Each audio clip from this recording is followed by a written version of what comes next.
I will speak Chinese. 各位朋友、各位同事，大家好。Dear friends, colleagues, I am delighted to join you in person at the Munich Security Conference after 3 years and meet face-to-face with friends old and new. I recall vividly how I came here with the Chinese delegation 3 years ago when COVID-19 just struck. You, Mr. Ischinger, chaired and moderated the Conversation with China session. I presented China's efforts in fighting the virus and urged solidarity among countries in face of the trying times. The international community gave China valuable support and understanding, for which we are deeply grateful. Humanity's 3-year fight against COVID-19 tells us a simple truth. As President Xi Jinping repeatedly stressed, we are members of one global village, and we belong to one community with a shared future. We can overcome challenges when we stand together. We can win victory when we trust each other. 3 years on, the pandemic is contained, but the world is not yet safer. Trust between major countries is lacking. Geopolitical rifts are widening. Unilateralism is rampant. The Cold War mentality is back. New types of security threats from energy, food, climate, biosecurity, and artificial intelligence keep emerging. Standing at a critical juncture of history, human society must not repeat the path of antagonism, division, and confrontation, and must not fall into the trap of zero-sum game, war, and conflict. Making the world a safer place is the strong desire of all people, the common responsibility of all countries, and more importantly, the right direction for the advance of our times. For a safer world, the sovereignty and territorial integrity of all countries must be respected. Power politics and hegemony are a recipe for global instability and do the biggest damage to global peace. Interference in other countries' internal affairs, in whatever name, disregards and defies the basic norms of international relations. Any violation of the One China principle on the Taiwan question, an attempt to create one China, one Taiwan, or two Chinas, however framed, are a gross infringement on China's territorial integrity and pose real threats to peace and stability across the Taiwan Strait. The principle of sovereignty is the cornerstone of the contemporary international order. All countries should abide by the principle in both words and deeds, rather than apply it selectively, still less with double standards. China will resolutely curb acts of separatism and interference to safeguard its sovereignty and territorial integrity. For a safer world, disputes should be peacefully resolved through dialogue and consultation. Disagreements and frictions do exist between countries, yet handling them with pressuring, smear campaigns, or unilateral sanctions is often counterproductive and may even entail endless trouble. However complex the issue is, dialogue and consultation should not be abandoned. However intense the dispute is, a political resolution should be pursued. However difficult the situation is, peace should be given a chance. China follows a new vision of common, comprehensive, cooperative, and sustainable security as put forward by President Xi Jinping. China takes a responsible stance on international disputes based on the merits of each issue and plays a constructive role. On the Ukraine issue, China's position boils down to supporting talks for peace. We will put forth China's position on the political settlement on the Ukraine crisis and stay firm on the side of peace and dialogue. For a safer world, the purposes and principles of the UN Charter should be upheld. The chaos and conflicts plaguing our world today occur because the purposes and principles of the Charter have not been truly observed.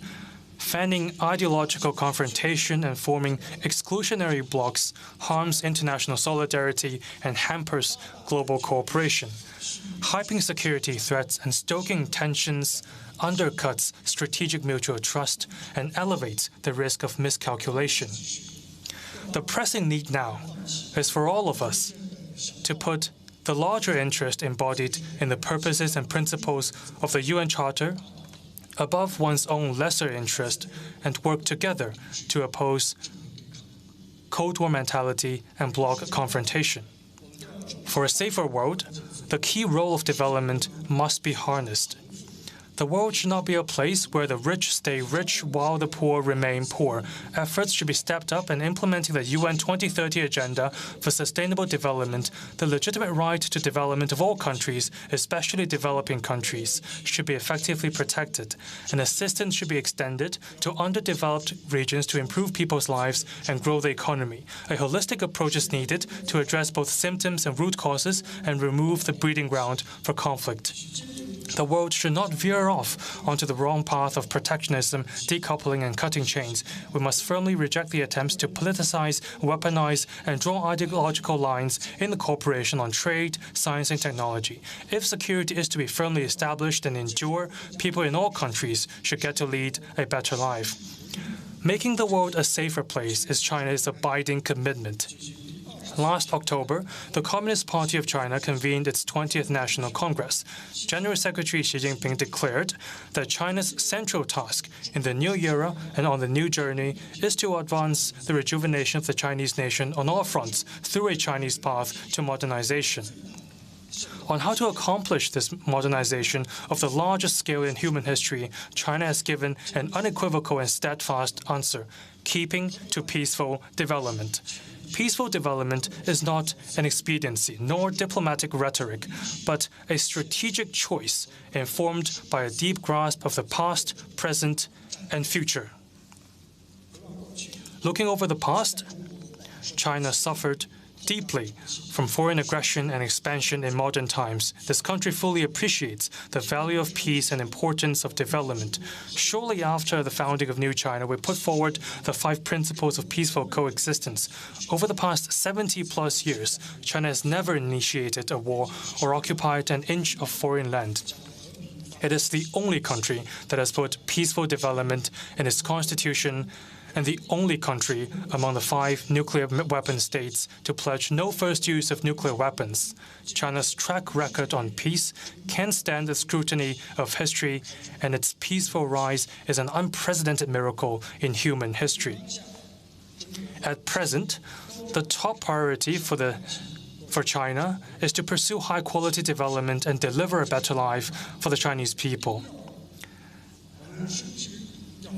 We know fully well that development is only possible in a peaceful and tranquil international environment. This requires that China lives in peace with other countries and pursues win-win cooperation with the rest of the world. We will always be an advocate for peace, development, and win-win cooperation, and work to deepen and expand global partnerships based on equality, openness, and cooperation. Looking to the future, peace and development remain the trend of history and the aspiration of the people. Some people assert that a strong country is bound to seek hegemony and assume that China will walk away from peaceful development as it gets stronger. However, China's own experience shows that the path of peaceful development has worked, and worked well. There is no reason for us to discontinue, but every reason to stay the course and come together with more countries in the pursuit of peaceful development. Any increase in China's strength is an increase in the hope of world peace. When all countries pursue peaceful development, the future of humanity will be full of promise. With a keen grasp of the changing world, President Xi Jinping put forward the Global Development Initiative, GDI, and the Global Security Initiative, GSI, in recent years, offering China's proposals and wisdom for advancing peace and development, the 2 main issues facing humanity. As of now, more than 100 countries and international organizations, including the UN, have expressed support for the 2 initiatives. Some 70 countries have joined the Group of Friends of the GDI. I am pleased to announce here that China will be launching a GSI concept paper to lay out a more systematic approach and more practical measures to address global security challenges. We welcome your active participation. Friends, making the world a safer place also hinges on the right choice of both China and Europe. China and Europe are two major forces, markets, and civilizations in an increasingly multipolar world. The choices we make have a huge impact on where the world goes. If we choose dialogue and cooperation, bloc confrontation will not emerge. If we choose peace and stability, a new Cold War will not break out. If we choose openness and win-win, global development and prosperity will have greater hope. Making the right choice is a responsibility we share. This is how we respond to the call of history and the needs of the people. Here in Munich stands the Angel of Peace, a renowned monument marking the end of a war and embodying the wish for lasting peace. Long as the journey is, we will reach our destination if we stay the course. Difficult as the task is, we will get the job done if we keep working at it. Let us all join hands and work together to make the world a safer place. Now, I'm happy to take your questions and exchange views with you. Thank you.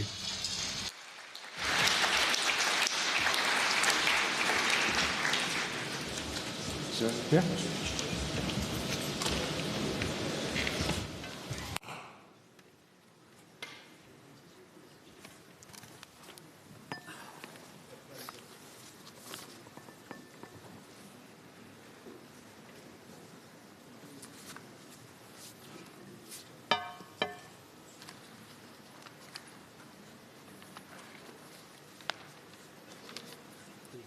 Thank you very much. Thank you very much, Mr. State Councillor, for your presentation. You mentioned early on in your remarks, you referred to the war in Ukraine. And I would like to ask a follow-up question on that. But before I do that, I want to attract your personal attention and that of your delegation and that of all the participants in this hall here today, that we have not more than 30 seconds or a minute from the hall in the building here, an exhibition about Russian war crimes. And I invite everybody, including certainly the Chinese delegation, to take a moment during the day to look at these rather gripping photographs and videos. I think it's an essential element of our proceedings here today. Now, my question is a very simple one, actually. A year ago, when you appeared on the video screen, and you could not be here physically because of the, at that time, continuing pandemic situation, you stated that China respects the territorial integrity, the sovereignty of Ukraine. If I remember correctly, you said just like we respect the territorial integrity of any other member state of the United Nations. Now, that was a remark made 4 days before the outbreak of the current war of aggression. And my very simple question to you is, now that we have had for 12 months this ongoing war, is China prepared to act on its position that it respects the territorial integrity? And if you are prepared to act, what are you prepared to do? You spoke in your remarks of your willingness to participate in the reflection of how to bring about peace. So could you elaborate a little bit on that? Thank you.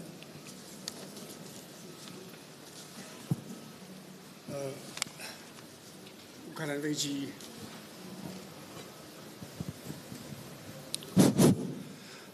乌克兰的危机不是我们愿意看到的。 To see No, the no, crisis in Ukraine. And we are deeply concerned by the expanded and extended crisis. We are not a party directly concerned, but we did not sit idly by. We do not add fuel to the fire, and we are against reaping benefits from this crisis. What we have been doing is to facilitate peace talks, but we stand on the side of peace and dialogue. As a matter of fact, since the second day of the crisis, on the 25th of February, President Xi Jinping suggested that Russia and Ukraine sit down together and talk to each other to seek political settlement of the crisis. In Belarus, in Turkey, there were multiple rounds of peace talks.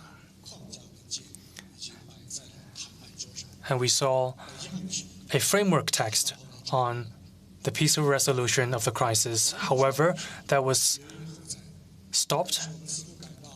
We did not know why the process was cut short. Some forces might not want to see peace talks to materialize. They don't care about the life and death of Ukrainians, not the harms on Europe. They might have strategic goals larger than Ukraine itself. This warfare must not continue. During his meeting with European leaders, President Xi Jinping said clearly that conflicts and wars produce no winner. Complicated issues cannot be solved by simple solutions. Major country confrontation must be averted. We can state our positions on this stage, but at the same time, we need to think calmly, especially our friends in Europe, about what efforts should be made to stop the warfare, what framework should there be to bring lasting peace to Europe, what role should Europe play to manifest its strategic autonomy. The more difficult situation is we cannot abandon efforts to seek peace. We are approaching the one-year anniversary. China will put forth a position paper on the political settlement of the Ukraine issue.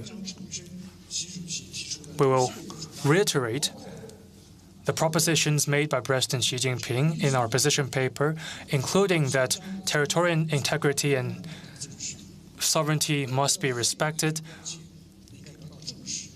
purposes and principles of the UN Charter be observed, legitimate security concerns be taken seriously, and all efforts conducive to the peaceful settlement of the crisis be supported. We will also reiterate that nuclear wars must not be fought and will not be won. We must oppose such an incident. We will call on efforts to oppose attacks on nuclear power stations and nuclear facilities for peaceful use in order to prevent nuclear catastrophe. We must jointly oppose the use of chemical and biological weapons under any circumstances. Our efforts to promote peace will continue.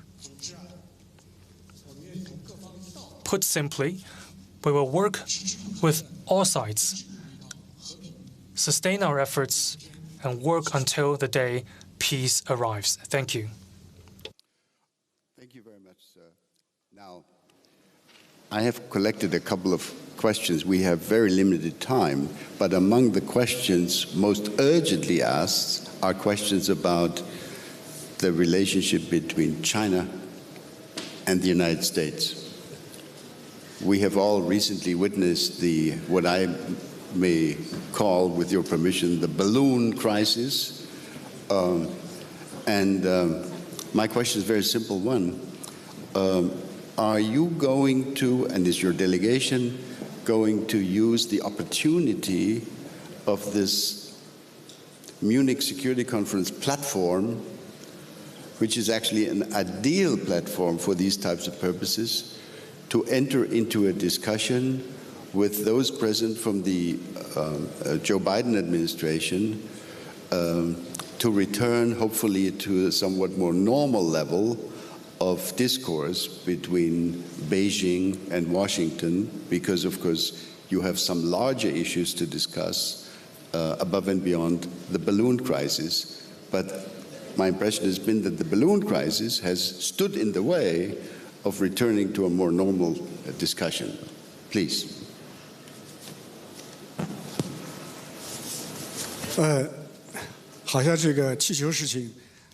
It seems that everyone is following very closely the balloon incident and has become the center of heated discussions. I'll talk about some facts. We have very clearly told the United States this is an unmanned airship that is civilian in nature. It has limited self-steering capability and veered off course into the United States due to westerly influence. We asked the United States to handle it calmly and professionally based on consultation with the Chinese side. Regrettably, the United States disregards these facts and use advanced fighter jets and downed a balloon with its missiles. This is, I would say, absurd and hysterical. This is 100% abuse of the use of force. It is a violation of international customary practice, in particular, the Chicago Convention on International Civil Aviation. We do not accept this. We have launched démarches against the United States. Across the globe, there are many balloons in the sky from different countries. Do you want to down each and every one of them?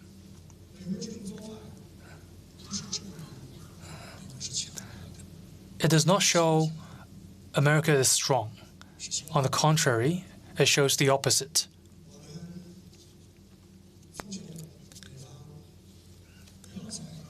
We urge the United States not to do such preposterous things simply to divert attention from its domestic problems. We also urge the United States to be more sincere, rectifying its wrong approach and undo the negative impact such measures have on China-US relations. Why such sensation? The basic context is misperception of the United States and a strategic miscalculation on the part of the US. China's position to the United States is clear and transparent. Mutual respect, peaceful coexistence, and win-win cooperation. These are the principles, the three principles on how we get along with the United States, how two major countries with different systems can get along with each other in the world. What response do we get? The response from the US side is that the US says China is a serious geopolitical challenge, a long-term competitor, and a threat to the United States. This, I would say, is a misguided China perception. With this perception, the United States is using all of its means to clamp down and smear China, and is co-opting other countries to do the same. China said or stated that it wants to compete with China. We are not afraid of competition, but we want fair and rules-based competition. The United States is not doing it. For instance, the CHIPS Act. This act is 100% protectionism, 100% selfishness, 100% unilateral action.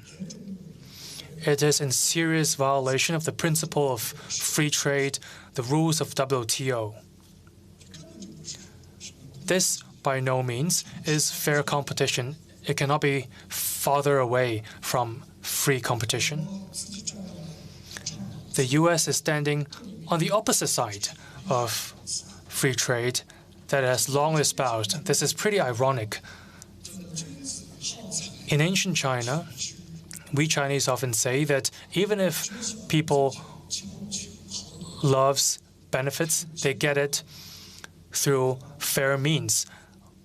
Only people with selfish purposes will only get it with extortion. The United States has only been extorting benefits. We do hope that the U.S. side can view China's development objectively, impartially. Modernization of 1.4 billion people marks progress of humanity. I don't understand why the U.S. is stopping this process. We hope the U.S. side would take a pragmatic and proactive attitude toward China and work together with China to return our bilateral ties to a track of sound development. This not only meets the benefit of our two countries, but also of the international community. Thank you. Thank you very much. The team signals to me that our time is already up, but I don't think, sir, that this discussion would be complete if we didn't have at least one final minute, we don't have more time than that, for you to reassure this audience that a military escalation over the Taiwan issue is not imminent.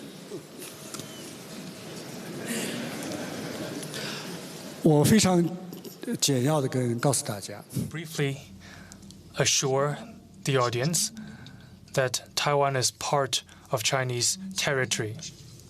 It has never been a country, and it will not be a country in the future. This is the status quo of the Taiwan question. It is not China who wants to change the status quo, but Taiwan separatist forces on the island. Taiwan independence forces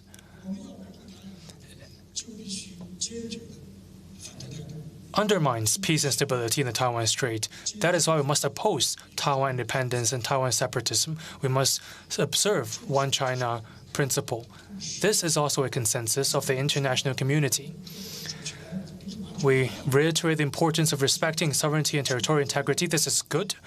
We hope that on China, sovereignty and territorial integrity should also be respected, because Taiwan separatist forces are threatening our sovereignty and territorial integrity.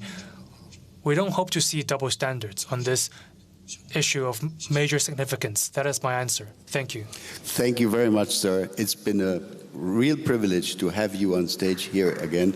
Do come again next year if you can. Thank you.